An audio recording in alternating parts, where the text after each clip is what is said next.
Hello and welcome to this week's Geography at the Garibaldi School. As you'll know, we've been recently studying the changes to the UK economy, and we're going to finish off this topic with this last lesson today. As always, let's have a think about what we did last time. Last time we looked at what are the differences in economic activity of two contrasting regions, or in other words, the North-South divide. Why were there such significant economic disparities or differences between the northern parts of England compared to the southern parts of England? And you will have done quite a lot of work annotating a map to show how the deindustrialised north is different to the service and tertiary sector with increasing quaternary sector in the south, and the impact that maybe London has on the south, and then how that affects things like employment rates, average salary, and the types of qualifications and the types of jobs that are there.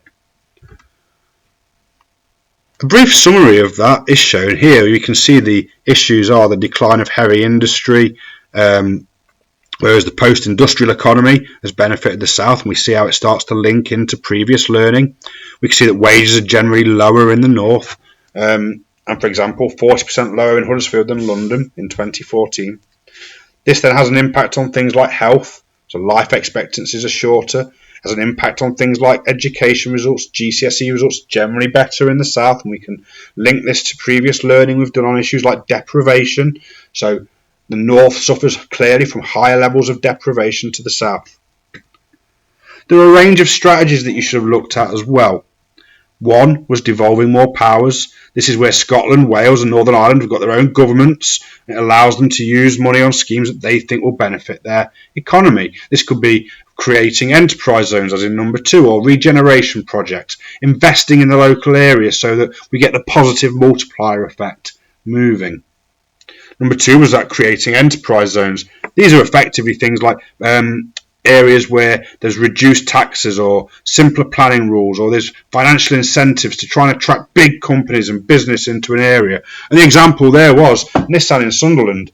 We know that Sunderland used to be a big shipbuilding area, but because of deindustrialisation, those ships are now built elsewhere, cheaper costs, globalisation. So by attracting Nissan to Sunderland was a big coup. It was a way of creating more jobs for those steel shipbuilders that were no longer there. The third point was the Northern Powerhouse, and this is the government's plan to reduce inequality by attracting inward investment to the north in cities like Manchester and Leeds, and also by improving things like transport links.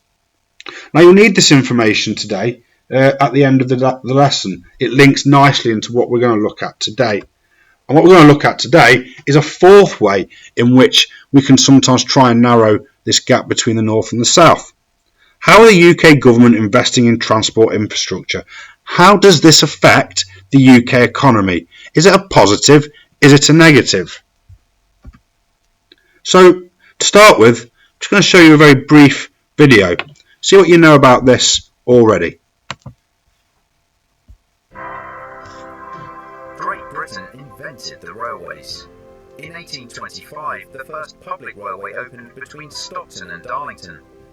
That 12-mile journey took just 2 hours, and the industrialists could see the future. Within a few years, the great cities of the North and Midlands were connected by the expanding rail network. Trade and jobs flourished, and the railways quickly became the nation's arteries, fueling not only transport and travel, but economic growth and innovation. The railways became the ultimate expression of our industrial prowess. Today we have one of the busiest networks in Europe. Last year there were 1.5 billion journeys made in this country, and in the coming years the demand for rail travel will continue to grow, putting ever more pressure on the network our predecessors built. And you know, over the last decade, we've quietly been doing extraordinary things in this country. We built HS1 to form a high-speed link to Europe, and transformed St Pancras and King's Cross to make world-class stations. We created the Olympic Park and put Stratford on the world map. And we're building Crossrail, the biggest infrastructure project in Europe. And now HS2 will be our next great engineering feat, one that will define the 21st century. Here in Leeds, it will create over 13,000 jobs and more than 19,000 jobs across the region, providing a boost to our economy when we need it most. We'll build a new network connecting cities and businesses across the UK, creating jobs and opportunities, just as the Victorians did.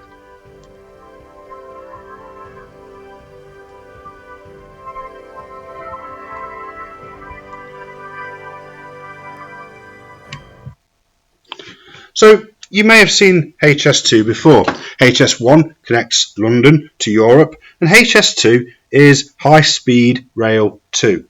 It's aimed at connecting London to parts of the rest of the UK. You'll have noticed two of the cities on there were Leeds and Manchester, part of the Northern Powerhouse. He spoke in the video about how it creates more jobs. By being connected to London and being able to travel faster, and the idea is that you can get between the North and London quicker, you are more likely to attract investment into the area.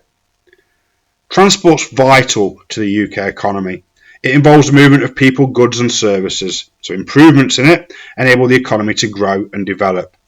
This has been because new jobs are created, more tourists come, and also we're connected with the international world a little more. It can also affect us on a regional scale. It remains really vital if we are going to narrow that gap between the north and the south, but more than that, transport is vital if we are to grow the UK economy further. Over the next slides, there are examples of how road improvements, railway improvements, port improvements, airport improvements, all have an impact on improving or changing the UK economy. And you will find all of this information attached in this week's assignment. Road improvements talks about smart motorways, and how it keeps the motorways running and how it actually can help trade. Crossrail is how Crossrail is a train track that connects one part of London to another. The criticism here clearly is that actually it doesn't benefit the north. But in terms of connecting London better, it certainly does and can improve more investment in the south. But the criticism, remember, does London need that extra investment? Probably not. There is the Trans-Pennine Express Railway between Manchester and York, which is supposed to reduce journey times by 15 minutes, and connecting these big cities in the north is vital. HS2, again, you've got information there. Who wins, who loses, what's the benefits, what's the disadvantages. The idea is to connect our country and get it moving faster, but it is now very expensive. It's over budget and it's cost far, far more and taken far, far longer than originally planned. People are now starting to say that actually it will not have the impact it was supposed to have had in the first place. It's been too long. It's too delayed. There's another slide there where it gives you a bit more information about how it might connect Liverpool and also how it connects ports to HS2 as well. Airport improvements, well again, the biggest airports in the UK are in London, and this is where they're looking at expanding the airports. Great for the UK's economy to grow, but doesn't do anything for the north. Lots of advantages and disadvantages in terms of Heathrow's potential expansion. What I want you to do is read that information, and there's also that information in your booklet. And what I'd like you then to do is answer these two 9-mark questions. I think it's fair to ask you to do both these questions this week because there's not another task in this, but the two questions are both similar yet different. The first question is to suggest how one or more strategies might reduce regional differences in the UK. This is the idea of the north-south divide. So you need to write about the Northern Powerhouse, devolving more powers. You need to write about enterprise zones, But equally, you can write about how HS2 is trying to connect London to the north, thus reducing that north-south divide. You could write about smart motorways. The second question is assess the importance of transport improvements to the UK economy.